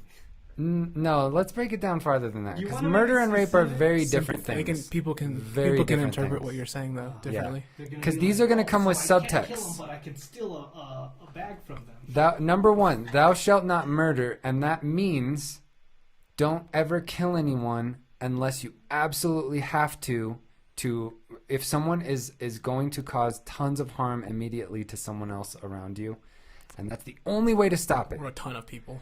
Yeah, or they're gonna destroy the world, and you have solid evidence of that, and the only way to stop it is to kill them. Maybe it's okay. That would be more ill-interpreted than what I said. What do you mean? Because All it says in the Bible is thou shalt not kill. No, I know. Which but applies if you're to- saying, if someone's about to take a ton of lives, there's no context to that. So what if someone's about to take a ton of horrible people's lives? I mean, You see what I'm saying? I was just saying don't force yourself upon people who haven't consented. That means don't do anything. No, because there's times where you need to force yourself upon people who haven't consented. But if we start trying to open up about I that, think- people are going to interpret that to start working the way they want. I think our society would probably say, like, I think it's in times of self-defense or Yeah. defense of other people. Yeah, I think There you go. Yeah, that's what I'm saying. I think Self-defense someone- or defense of the yeah. innocent. I think someone will come into defense when they know it's right. Okay. Otherwise, you have too many people going, well, Jesus drank wine. I mean, Number See what I'm saying? For an excuse to get drunk. Number 2, thou shalt not rape. And that means don't ever have unconsensual sex with somebody Don't in force any, yourself upon and that someone who's- that includes children because they're not old enough to consent. I would say don't force yourself upon someone. That's in the Satanic Bible. Yeah. Yeah. Don't force yourself. we were on talking about that someone. earlier. Number 3, thou shalt never ever for any reason own another human being as property. Mhm. They cannot be your property. You can't own somebody. You could just say humans are not property. Well, these are rules. You can Thou say, like, shalt not Commands. own someone. Commands? I would just say Commandments. They simply are not property. So it's kind of like we wouldn't. That's not a rule, though. we That's not a wouldn't- We guideline. wouldn't eat a stick, but no one has to tell you a stick I is mean, not food. we can put that in the description.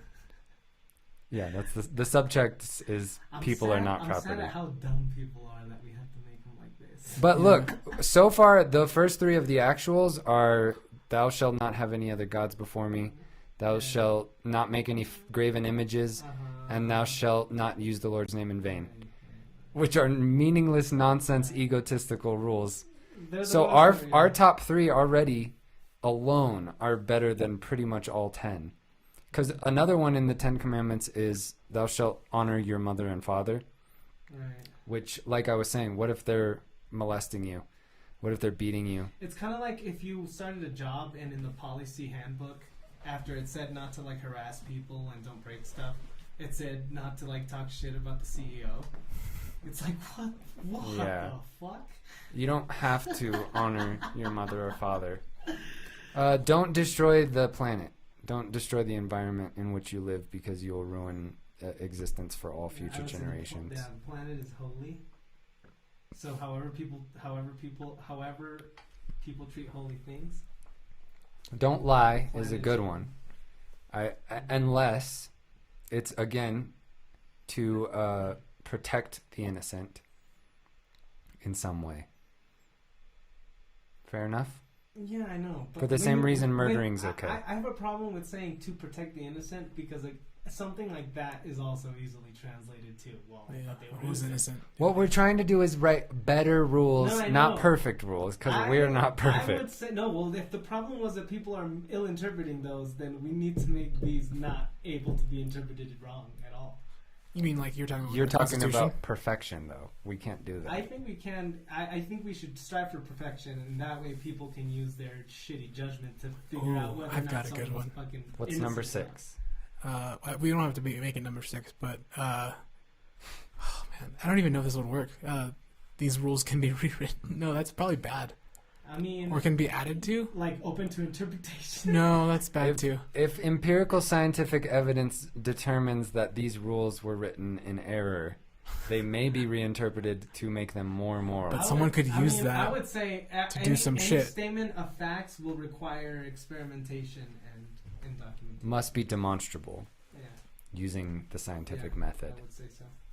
Yeah. That's fair. Any I mean, because claims- I'm any thinking, like, claims- when Eddie was talking about the Constitution, like, you know, we're not perfect. We might need to change this later. Yeah, it's a living document. Yeah. Which is shitty because the living document itself is good. It's being interpreted bad. So the fucking founding fathers might have fucking took a little bit more time, written that a little differently. I think one of the other original 10 commandments was thou shalt not covet thy neighbor's wife. Wife. No, I think their stuff, all of it. I think it says Like I wife. think wife it and specifically offspring. says It says their wife, which is their property. The man in No, the he reason owned it gets her. judged is because she gets thrown in with all the property, so it lists. No, not in the original 10. It's one of the just 10 says- commandments is thy Yeah. neighbor's wife. In the other 638 or Oh, whatever, yeah, after like that, they go into His property. shoes, his truck, his Right. fucking money. But blah. in the 10 His commandments, wife, it his says dog. thou shalt not like covet His thy fucking neighbor's wife. Mm. And Do we need that? We don't It's need we funny don't how need that one. It's interesting how the Polyamory wife is a totally it's funny how the acceptable wife lifestyle. Has absolutely no brain choice. Yeah. What about thy husband? It means that if people were coveting, it means they were coveting by force, unless the assumption here is that the woman just gets easily tricked into fucking coveting with the man who isn't her husband. See what I'm saying? It's like, are women dumb, or what's that verse supposed to say? Can you pick? Yeah. Can you pick a rule that's not like one about the rules, but like an actual? Here's a moral thing that would be great if we could implement as one of the 10 commandments. I would say.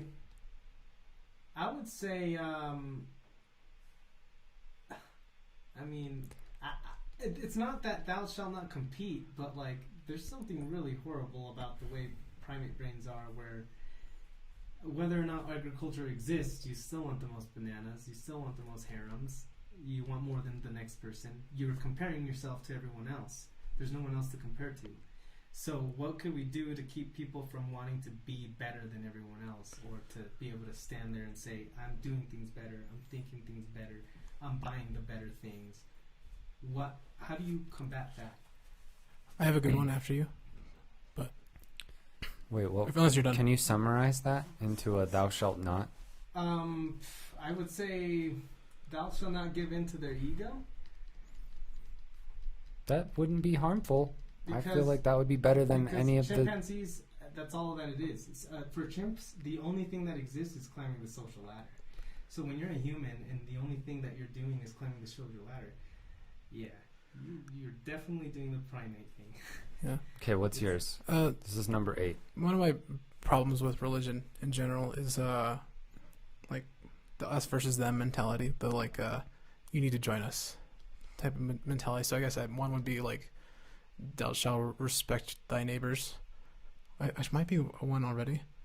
I'm not I sure. don't think so. No. Thou Okay. shalt Like- respect thy neighbor's other beliefs that aren't this one. That's So what I'm kinda saying. like the well, no, gold- just in like Kind of like the part golden of that, rule, yes. like Yeah. do unto others as Right. you would have Yeah. them do to you. Yeah. Like- that one can stay. well, I mean, That wasn't a 10 Commandments. not specifically, It but should like be. Confucius said that More- like thousands of years before the Bible was written. more like the Maybe not coexist sticker. thousands. Yeah. Like, don't if I don't want to hear about it, don't tell me about it. Like, you know, like, I don't know. I don't explain that. Like, respect my opinions about what I want to believe, I guess. Yeah. Don't ostracize people for their beliefs if they're different than yours. Just respect them as people. Okay. That's a good one. I don't know, but then you can't tease people. You can't You criticize can't criticize people. when people do something bad. You see what I'm saying? Well, I mean, let's say I think- religion I think- includes like slapping little boys on the ass, and if you can't like judge that, you have to respect that belief. Think about that. So, I mean, like, within a society, like, there's things that I think we would be like, that's not a religion. Like, you can't do that. That's not okay. Like, and Hopefully, but KKK is considered as a fucking religion. I think. is it? No. I don't think it It's is. not a they were- religion. I thought they A were religion respected as, like, includes a group. deity. Yeah. The KKK is just about race. But Yeah. aren't they like a recognized group? They're a group. They're an organization. Yeah. It's not a religion. So let's Yeah. say we had to respect their opinions and beliefs. You know, like It's crazy. That's a good point. Yeah. I don't Yeah. think we should have to respect all beliefs. I think whenever you're criticizing someone's belief, I think so long as it came from something that already existed, you're not criticizing. I think their you can. personal Well, I belief. mean, so You're I said criticizing someone else. specifically respect. I think you can disagree with someone and think they're wrong and still respect them as humans, even though they might be terrible humans, when they're very wrong and maybe need to be locked up or something. Respect the person, not the beliefs. Yeah. You don't have to respect their beliefs, but you have to respect the person. But that just means not hitting them or anything. Well, that was going to be my ninth and one stones, is but- cause no bodily harm Right. to another person without their consent.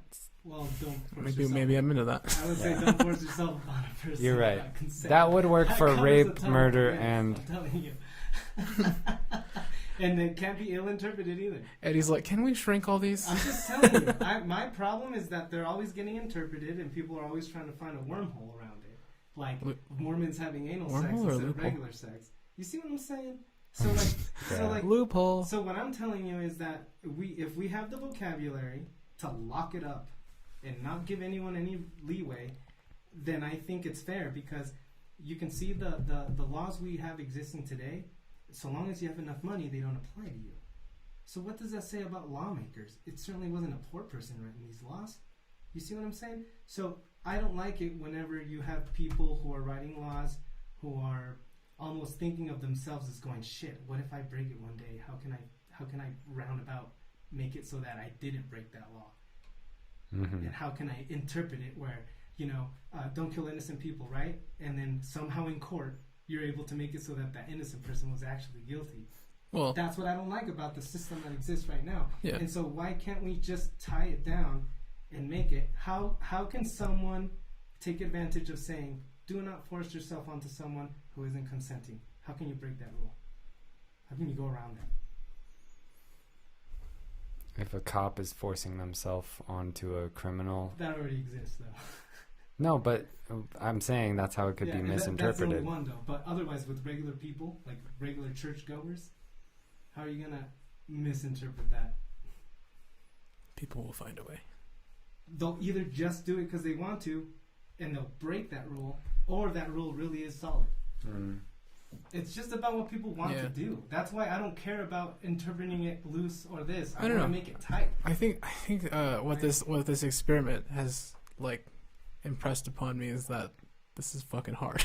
Yeah. Yeah, and you can't be perfect. And it's also shown us that you can't say it in one sentence like that, like a small short sentence, thou shalt not blank. Yeah. And then not Yeah. have like And not a have 10-page exactly. explanation for each individual Exactly. item. That's why you have to lock it up like that, because then you can let people decide for themselves if someone's innocent or not, because the rule was thou shalt not murder, right? Or we could say thou shalt not take the time to plan out taking a life or taking an innocent life. Ooh, You see what I'm that'd saying? be my number 10. Yeah, And this so, is like- coming from my Yeah. vegan side, but thou shalt not harm any, thou shalt not cause any suffering unnecessarily. It's a good one. Yeah. Unnecessary harm. Thou shalt not cause any unnecessary suffering to any creature, any living creature unnecessarily, Unless they're into that. unless they're into that. In bed. Define suffering. Is a guillotine suffering? Unless it's not. Well, sharpened. no, it would cause suffering to their family, or Animals family? yeah, they would miss them if they were gone. That's personifying animals too much, though. What do you mean? Well, so let's say They you have- experience you have trauma. You have lions who, when a male lion comes into a new pride, they'll kill all the babies, and occasionally you have female lions who will run away, but they don't normally do that. They just allow the babies to get killed. So, I'd like to know where a lion's capacity to feel the suffering for their children comes from. I think science could tell us that for each individual species. Because we don't see those female lions fighting off the male. They let it happen. I mean, would They might be really sad, and they might realize that they're about to get killed if they don't go along with it. But they might be suffering a lot. But the fact that there's like 20 females and one male lion also makes me question the fact that if we're going to say, wow, they really miss it like humans do, why aren't they going, well, humans would say, there's 20 of us and one of them. Why don't we just fucking kill them? I don't know. Maybe, I mean, we're also getting to like the social aspect of I animals. know. Like, but I'm just saying, it's not as easy as stating that an animal feels like a person. I would say I'm going to have to side with Luke here, though. physical or psychological suffering of any kind, we should do our best to avoid it for every species. And we could use science to break down, like if lions, for some reason, if those female lions love it that the male is killing their babies. Because like, I'm saying the only reason we need science to determine anything at all is because humans have their hands and stuff. Science didn't need to be around to determine whether animals that were living on Earth were unnecessarily killing or not. That's what I'm saying. We're not talking about animals killing animals. We're talking about, these are rules for humans. Yeah, humans coming onto the scene changes everything together. But that's what we're talking about, right? Yeah, because we just recently have the capacity to feed people. And so this rule, these commandments wouldn't be applied as us as humans, even though we were humans 10,000 years ago. The lifestyle was different. And so, although that rule can probably be applied today,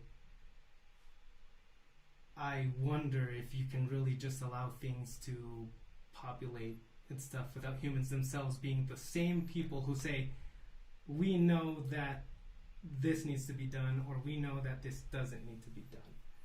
What makes humans absolutely wise in all of this? What we're talking about is today, and what we're talking about is unnecessary suffering. So we can use all of the science and philosophy and reasoning and climate science and biology and everything we have to determine what causes suffering, what doesn't, and what's going to lead to better outcomes than others for certain species.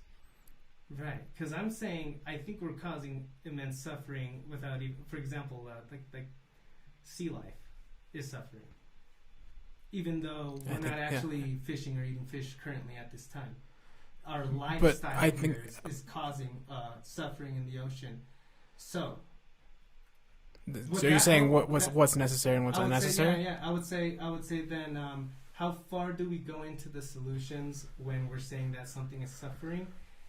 Are they suffering in front of me because of my hand, or are they suffering 20 or a million steps away from the actual action I'm taking right now?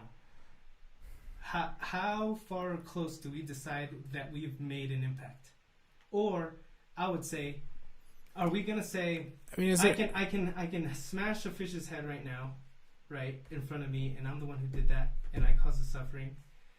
And also being in support of your behavior would be supporting things like factory fishing, farming, or any of the other things that degrade nature. That your lifestyle would be causing that, but even though you're not chopping down the tree, the fact that you're buying furniture made out of wood is causing suffering in the rainforest. Where do we go, all right, that's far enough away that I'm not guilty? Or is it all the same? If there was like a biblical law like this, it would take it from the step of like, let's try our very hardest not to cause suffering, to let's, I will never buy, for instance, I'll never buy a chair made out of wood from any company other than one that is replanting and regrowing the trees that they're cutting down to make furniture or building a house. And that's what I try to do. Like that's the point of this law, is like, try to buy clothes from companies that are causing no environmental damage. Try to buy your food in a way that it's not causing any direct suffering. I think it's better to word that in thou shalt not degrade nature.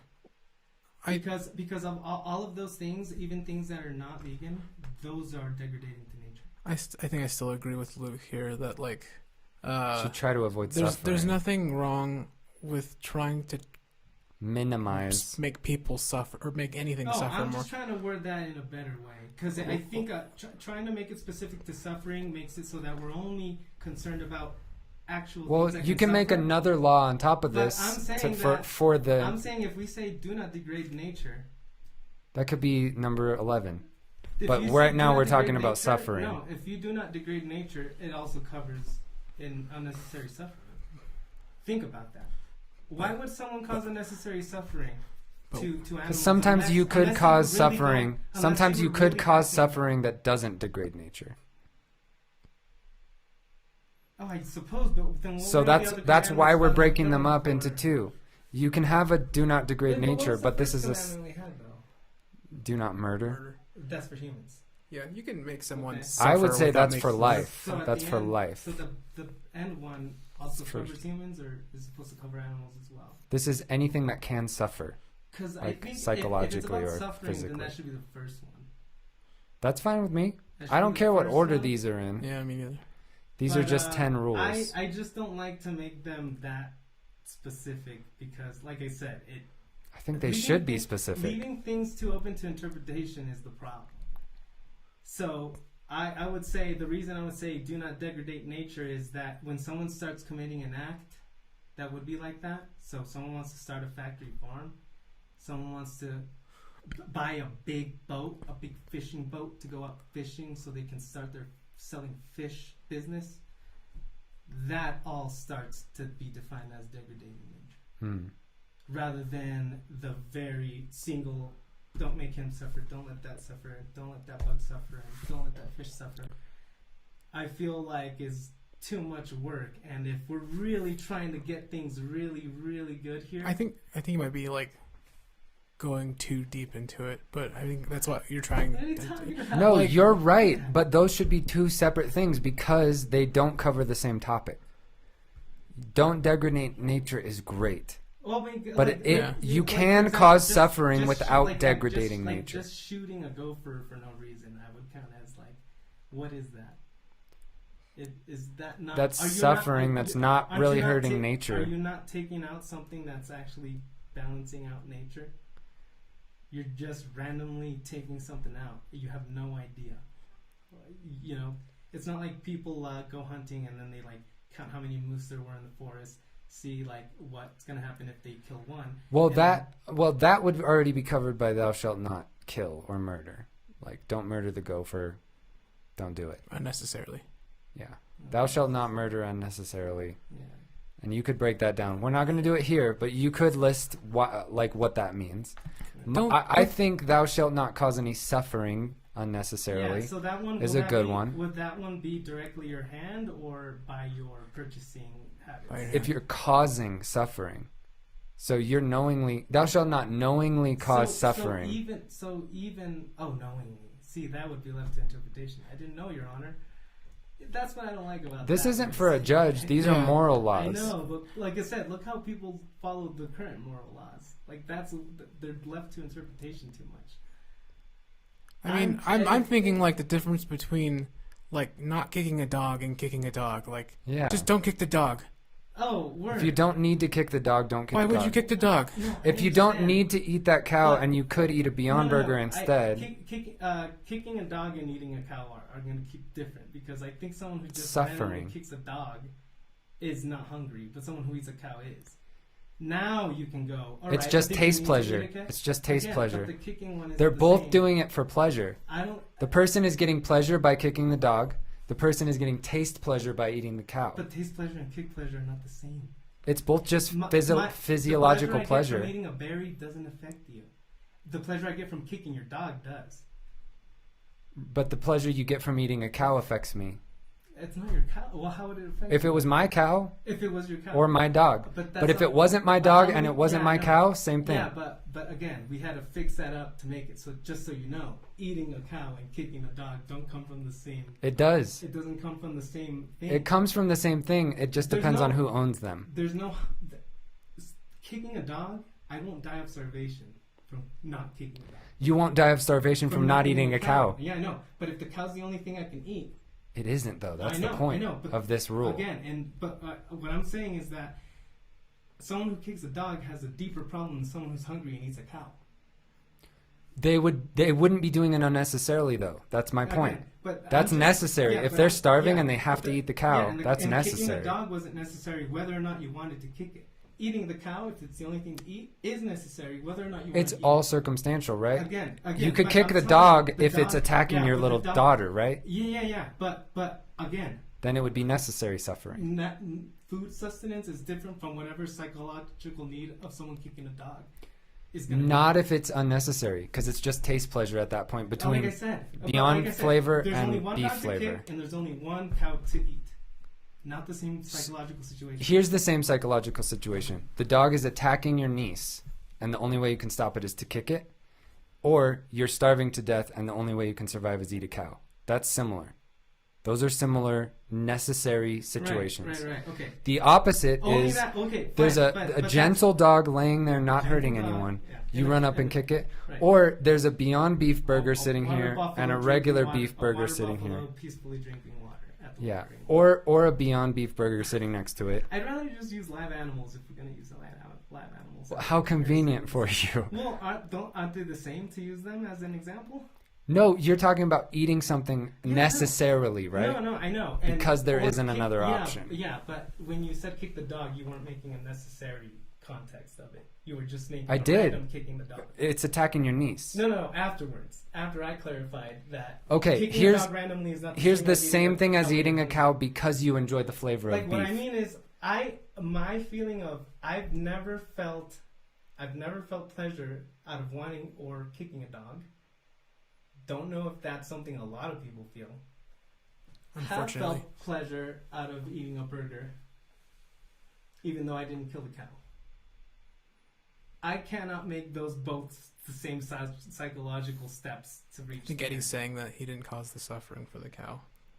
But that's like First paying hand. a hitman to do your dirty work and then not feeling bad that's about it. comparing animals to like. I have humans. Like- maybe a middle ground. What if the animal didn't suffer? Like it didn't. It just died. Like, well, yeah, that was my thing about suffering too. It's like, is it a second of being alive in pain or a split second? That's already covered by the thou shalt not kill rule. mm-hmm. Don't kill the cow anyway. B, I would argue that, I mean, first of all, that's super difficult. How are you going to kill the cow without it suffering at all? Unless you sneak up behind it and somehow sever its entire brainstem without it feeling a single inch of that pain going into its neck or whatever. Almost impossible. But I think you shouldn't take someone's life who doesn't want to die. I think that's a good goal. So I think those are two separate rules. And the same thing as you're saying, the don't degrade nature, don't cause suffering, don't kill. Those all need to be classified on their own because they're covering sort of separate, different moral issues. Like I would argue that cow likes living. It likes eating food. It likes being alive. It likes existing. It's enjoying itself existing. There's a subreddit called Happy Cows, I think, or Happy Cow Gifts or something like that. Yeah, it's really cool. Just wanted to bring that up. Like they're kind of like dogs. So it would be immoral, just like it would be. I like being alive. It would be immoral to take my life because I want to keep living, and I'm not consenting to my life ending. That cow probably enjoys being alive, unless someone's causing it severe suffering all the time. So it's probably wrong to take the cow's life without its consent. And since it doesn't, you can't understand the cow. There's no way it could ever give consent in the same way that a baby or a child could never give consent for sex. So, anyways, I feel like we just solved all the world's problems. Wow. You're welcome, world. I think it would be really hard to do this in like 15 minutes, like we tried to do. So, I think even though this could take years, it's obviously very flawed. We have a lot of disagreements. We could get a council together of 12 scientists and doctors and philosophers to throw something better together over the course of several years, but. I was gonna say that. Remember we were talking about like people discussing this. I think discussion is fine, but also people can be pretty dumb, like, and then like agree on dumb things.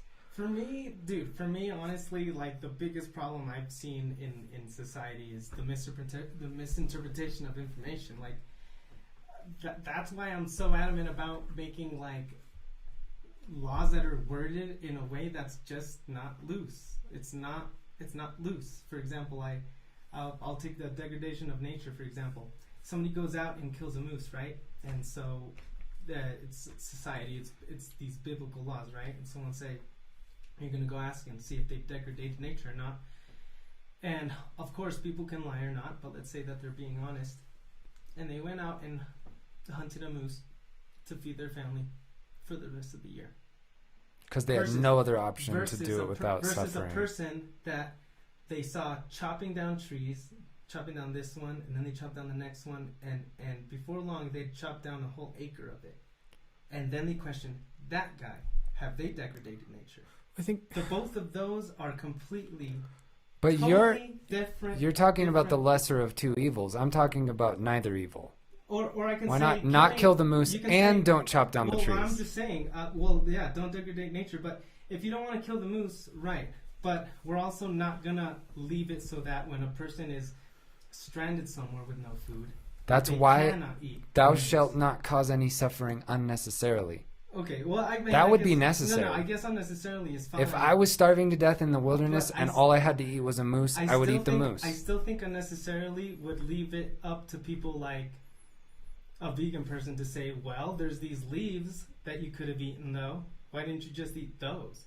You see what I'm saying? Would that be true? And what I'm saying is that you can have varying degrees. No, why? If there's leaves to eat that could provide you with sustenance, why eat the moose? Because we haven't gone into description about what we're imagining is that there was leaves that were right around him, that there was enough for him to eat until he got saved, versus he was going to have to walk and walk and walk and walk and eat and eat and eat and eat like a hunter-gatherer.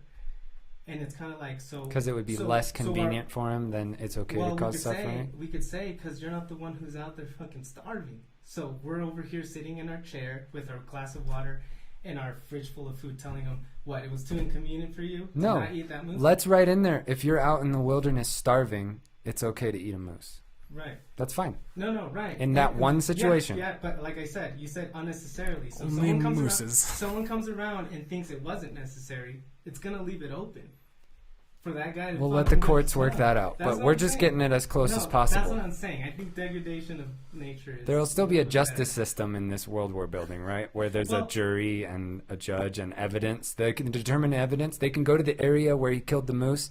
If there's a lettuce grove, they'll be able a fucking spinach field right there, maybe he could go to jail. But there's like so many things that could happen. Like, he could, like, literally, we haven't even talked about the state of this man. Like... How he can move, like the being lost out in nature. If he can move better to catch a moose and then to reach down and pick some lettuce, right, and again, he's probably in pretty good shape. What I'm saying is that if the moose was somehow more convenient for him, and he had no idea that there was other vegetation around that was, then he's innocent, or he had no idea. Yeah, and that's the thing though, like. That's for the judge and the jury to work out. We're just trying to get it close, right? What I'm saying is, I'm trying to make it so that you hardly need a judge and a jury to get into these details. Like a dictatorship? Not like a dictatorship. There should still be a judge and a jury. The rules are like just pretty clear. Like, for example, if it's going to be do not murder, it doesn't include self-defense killing. We already specified that. Yeah. For the do not murder. Unless it's for self-defense or to defend the innocent. Oh, okay. Then you can murder. And it's like, I guess those would just be asterisks after that. Like subtexts to the I law. feel like these should generally follow what society thinks is just. That was the idea. Like, and then that people. I think most people in our society would say that animal abuse is wrong, right? We can actually be jailed for animal abuse right now. That's causing suffering. That's as far as I have to go for it. Like, yeah.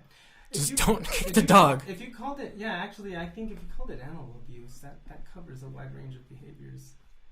I mean, but you also don't want to cause suffering to humans, so we couldn't just say animal abuse. And the average person, and then you're right, because it's open to interpretation. Like, I would argue that if someone who lives here in Telluride goes to the supermarket where they can either buy a piece of beef or a Beyond Burger for roughly the same price, if they buy the burger, that's animal abuse.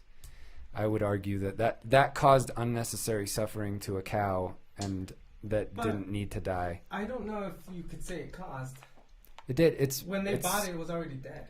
No, but it's basic economics. That's supply and demand. But By buying that you can't burger, tell the you're future causing death to the next cow because you're showing them that this product is That's hot. a slippery slope, though. No, it's not.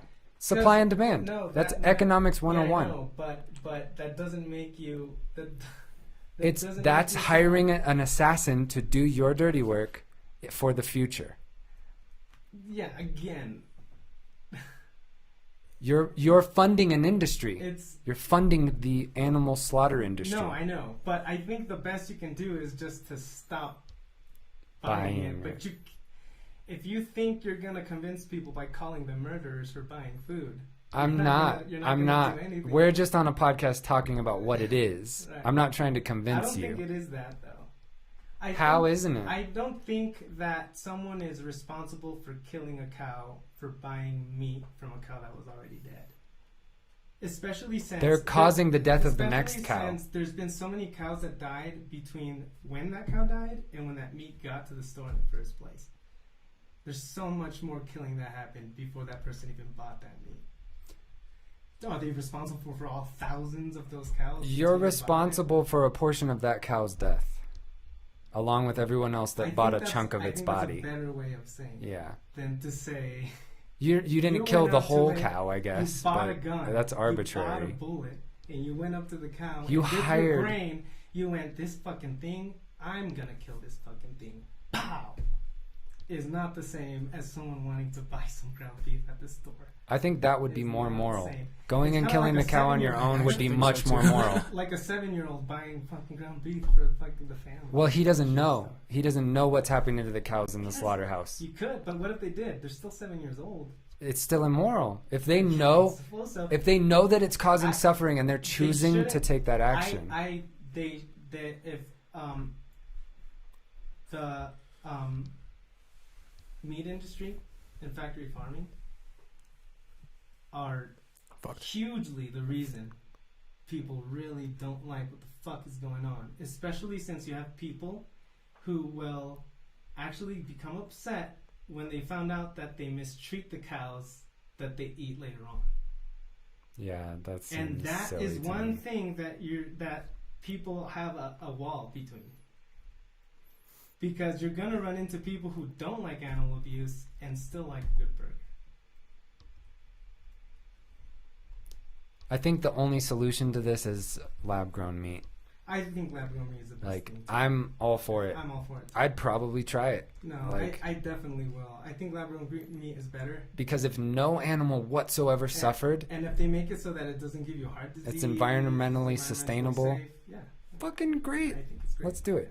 Even if it gives you heart disease. Like, that's But they the... should make it so that it That's... You're hurting yourself. Like, that's I mean, the you're point. right, but If you're hurting yourself, I don't give a shit. You have the right to do that, just like you do to smoke cigarettes or, you know, overdrink No, yeah, or no, whatever. Actually, I'd heard if the people who eat meat had to go out and kill their own animals, they'd be vegetarian.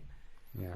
that's kind of like I would actually have that's interesting because I have the same idea. Like, If you did it yourself. if you did it yourself and you had to, like, I have Yeah, no if food, you I have no have to, money, yeah. but I have these bullets. Mm-hmm. Like, that's one thing. I mean, you gotta eat, right? You gotta do what you gotta do. But I don't know. The meat industry just like is so messed up. You I think think. about that, and it's a really ugly thing. Yeah. Any sort of big machine system like that, it's And- not doing things. And the grass-fed cows that are wandering around the pasture enjoying their lives with the farmer, like, I love you so much. I'm gonna fucking slit your throat one day and eat your body. Like, even though I don't need to. Or sell your body It's to less other suffering. people to It's eat it. causing less suffering. It is causing less suffering, but I'm not a fan of the lesser of two evil stuff. I'd rather have no evil if we can avoid Well, it. that's what I was saying, but you guys were like, "We can't make it perfect." You're talking about perfection. No, we can. We You can't, just though. don't kill. You just don't kill the cow. You don't No, kill well, the cow. You actually would not clone the cow in the first place. Yeah, They don't breed them. Cows Don't don't fit do an that. ecological niche, so if we stop eating them, they're just gonna die. And they stop suffering. Billions of cows stop being murdered a year if we let them all die off. So no more cow They'd suffering. be wolf meat. No, we're not going to release them all into the wild. We're going to eat the rest of them, and then they'll be gone. We can't eat the rest of them. Why not? Not vegan. No, but not everyone's going to go vegan overnight. It's going to be years and years and years as we fade out the meat industry. The cow population goes down, down, down, down, down. It's gone. You know what's funny is I bet that when people stop buying actual sausages and bacon and shit, the meat industry is just gonna find a way to like they're gonna make products that aren't an animal, but you extract animal stuff to put it into that product to stay in business. Not if plants are more profitable. They'll switch over to growing plants. I think plant-based is definitely growing right now. And like, I think if anything, once you can make more money selling Beyond Burgers, there's going to be no more meat farmers. And the same way with solar power, once it's cheaper, petroleum is just going to be something where you're like, well, this is dirty and oily and gross. And that's why like, solar is clean. That's a common argument that people say is like, oh, well, we can't stop eating cows because then we'd be overpopulated with all these cows and they'll just get slaughtered in the wilderness. But like I said, it's gonna be like not everyone's going vegan at once. It's gonna be a slow, tiny, incremental transition. And as that happens, less people are buying meat, so there's less cows being bred and grown and farmed.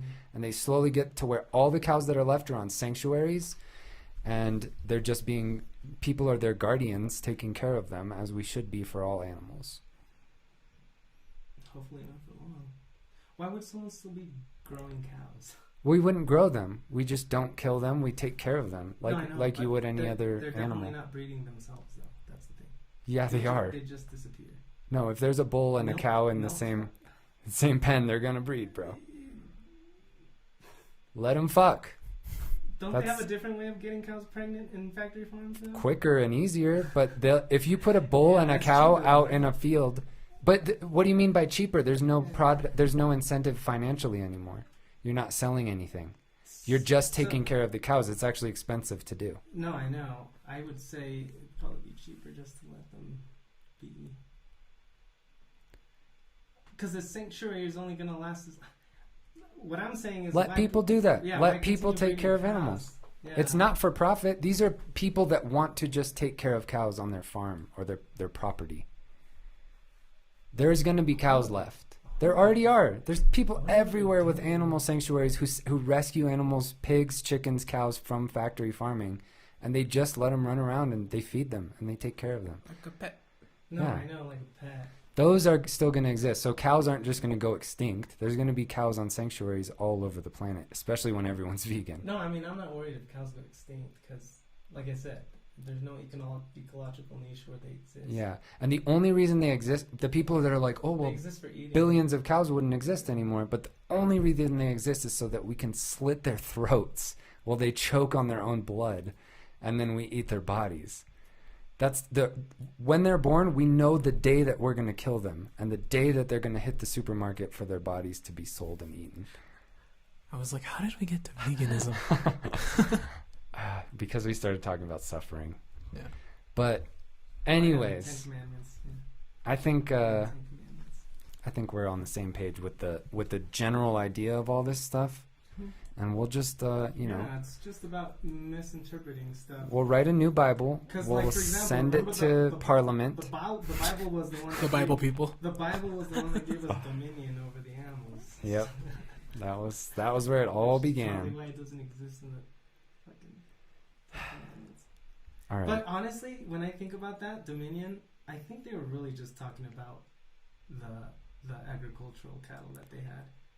How are you going to feel dominion over a Black Panther when you're in the fucking jungle? No, it also had to do with sacrifice and stuff. Like you had dominion over them to slit their throats, bleed them out to let God smell their blood. But the animals that were easier accessible were your agricultural ones. Mm-hmm. Your cows and your pigs. Yeah. Which makes me wonder if the dominion was over dominion over your farm animals. Not a fucking tiger. Not without a gun. But the only reason we had those farm animals is because we bred them to be fat and juicy, and we enslaved them for thousands of years and turned them into what we wanted them to be. It's like... That's what we did with plants. Yeah. Except for plants can't suffer. They don't have a nervous system or brain. So it's a little different. I mean, the generations were going to feel the suffering, though. They don't feel anything. They don't have nervous systems. Nervous systems is what lets you feel. Generations of the cows aren't. not every single cow that's ever been bred by humans is going to have been killed and eaten, artificially fucking bred and stuff and all that.